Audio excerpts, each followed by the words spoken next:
निम्नलिखित में से कौन सा पदार्थ अम्लीय है? तो निम्न में कौन सा पदार्थ क्या है? अम्लीय है। तो नींबू का रस क्या होता है? अम्लीय होता है। ये क्या होता है? क्षारीय। साबुन ये तो मार्जक है। कास्टिक सोडा क्षारीय। नेक्स्ट, निम्नलिखित में से कौन सा प्राकृतिक सूचक है? निम्नलिखित में से कौन सा प्राकृतिक सूचक है? तो प्राकृतिक सूचक हमारा कौन सा होगा? तो 30वें का हमारा कौन सा होगा राइट आंसर? तो हमारा क्या है?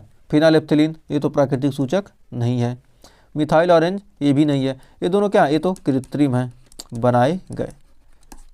कृत्रिम क्या है? और लिटमस पेपर हमारा क्या है? ये प्राकृतिक सूचक है। या हल्दी हो जाएगा। हल्दी भी क्या है? प्राकृतिक सूचक है। और लाल पत्ता गोभी, लाल पत्ता गोभी ये भी क्या है?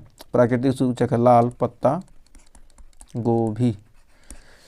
तो बढ़ते हैं आगे, देखते हैं 30वां क्वेश्चन। देखिए क्या कह रहा है। कह रहा है कौन सा पदार्थ अम्लीय वर्षा का मुख्य घटक होता है? तो कौन सा पदार्थ क्या होता है? अम्लीय वर्षा का मुख्य घटक होता है। तो सल्फर डाइऑक्साइड क्या करेगा? ऑक्सीजन से क्या होगा? यदि ऑक्सीजन से क्रिया करेगा क्या? SO3 बनाएगा। और क्या करेगा? जल से क्रिया करके यह क्या बना लेता है? H2SO4 क्या हो जाएगा? अम्लीय वर्षा का कारण हो जाएगा, अम्ल बना लेगा। तो बढ़ते हैं आगे।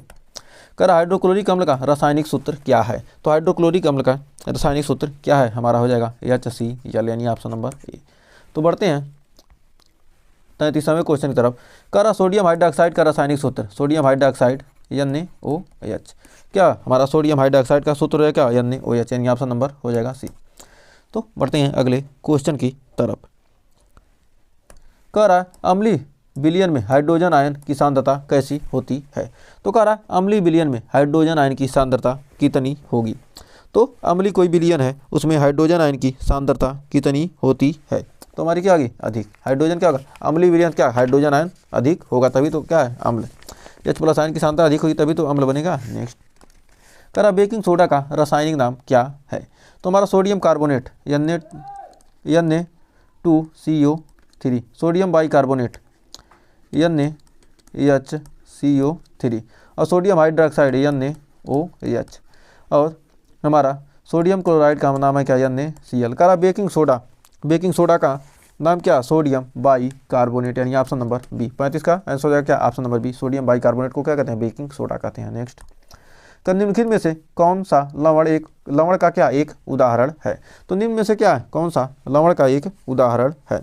तो हमारा क्या? NaCl क्या? एक प्रकार का लवण है। तो हमारा क्या? HCl को हम क्या करेंगे? NaOH के साथ अभिक्रिया कराते हैं तो हमें क्या प्राप्त हो जाएगा? हमारा प्राप्त हो जाएगा क्या? NaCl प्लस क्या होगा? H2O। ये क्या? अम्ल है और ये क्षार है। अम्ल क्षार की अभिक्रिया क्या? लवण तथा जल प्राप्त होता है। ये भी अभिक्रिया आपने देख लिया। तो ये हमारा क्या? NaCl क्या? एक लवण है। नेक्स्ट, तो निम्नलिखित में से कौन सा अम्ल नहीं है? तो निम्नलिखित में से क्या है? कौन सा अम्ल नहीं है? एसिटिक अम्ल है। हाइड्रोक्लोरिक अम्ल ये भी क्या है?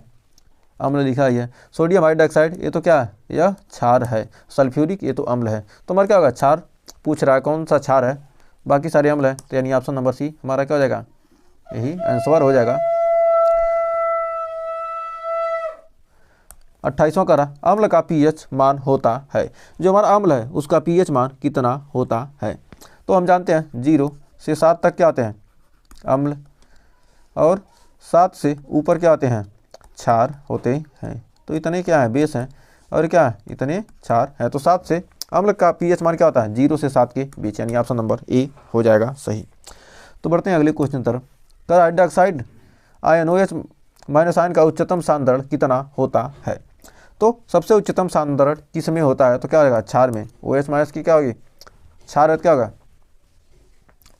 जो क्या होते हैं हाइड्रोक्साइड आयन देते हैं वो क्या कहलाते हैं? क्षार कहलाते हैं।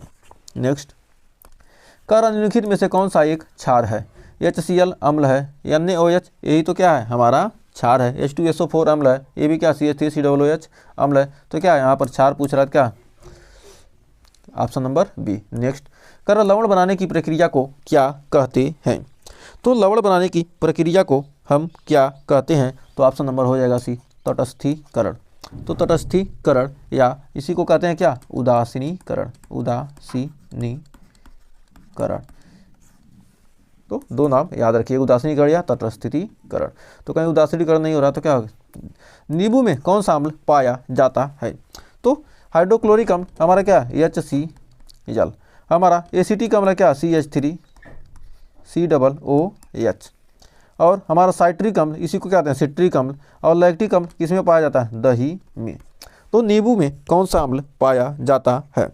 तो हमारा 42 का राइट आंसर हो जाएगा option number 3, option number C, citric या सिट्रिक, इसी को क्या कहते हैं, सिट्रिक अम्ल।